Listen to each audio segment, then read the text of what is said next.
Левски е пример за подражание, символ на смелост и жертводорност. За мен Левски е човек, който заслужава уважение и почет за дадения си за наш живот. За мен Левски е символ на надежда. За мен Левски е национален герой, стратег и творец на революцията.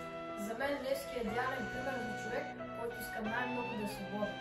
Един от първите комитети, които Левски създава, е този в Стара Загора, защото познава нужда и има приятели, които да включи в опасното начинание. Искате ли ние да си направим комитет, като този на Левски? Аз ще съм Коро Ганчев, приятел на апостола още от ученическите им години и председател на Старозагорския революционен комитет.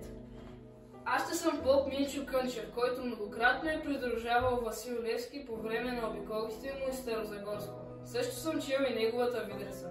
Аз живея на улица Господин Михайловски и знам, че той е бил един от най-дейните участници в комитета и негов подпредседател. Аз пък ще съм стопанката на Коро Райнов, в чието хан е отсядал апостола. Бояне, на теб се пада високата чест да бъдеш Васил Левски, то пък и приличаш малко на него.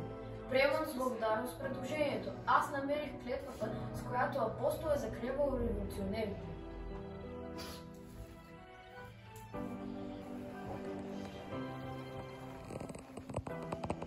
Закревам се в Евангелието, в честта си и в отечеството си, пред Бога и пред честното си заклятие, че от всичко, което ми се яви, няма да кажа и открия никому до смърт и до гроб.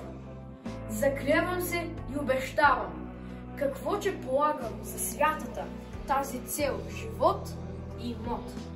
Заклевам се и обещавам безусловна покорност на законите и на заповедта на заклятния таен централен български революционен комитет, едновременно мълчание и тайност на делата. А в противен случай, ако бъда предател или престъпник, съгласявам се да бъда прободен от оръжието на това заклятие, което има длъжност да ме брани, право да ме съди. Заклевам се! Заклевам се! О, майко моя, родино мила, защо тъй жално, тъй милно плачеш?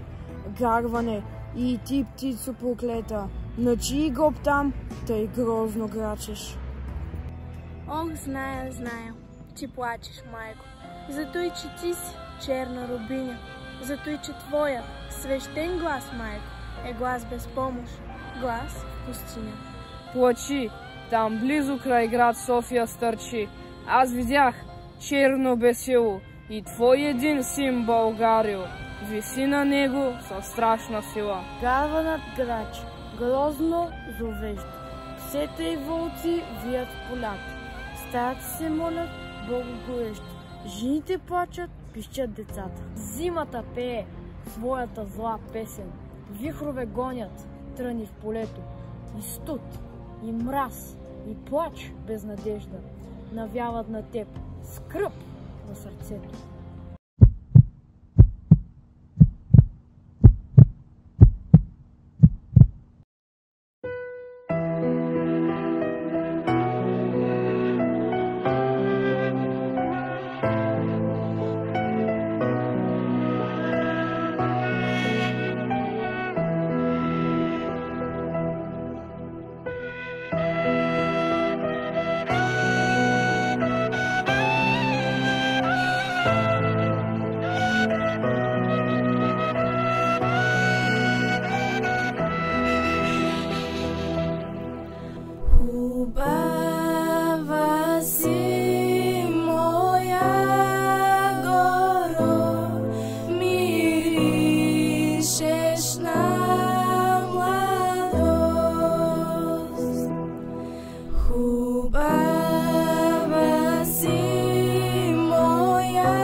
Само скъпи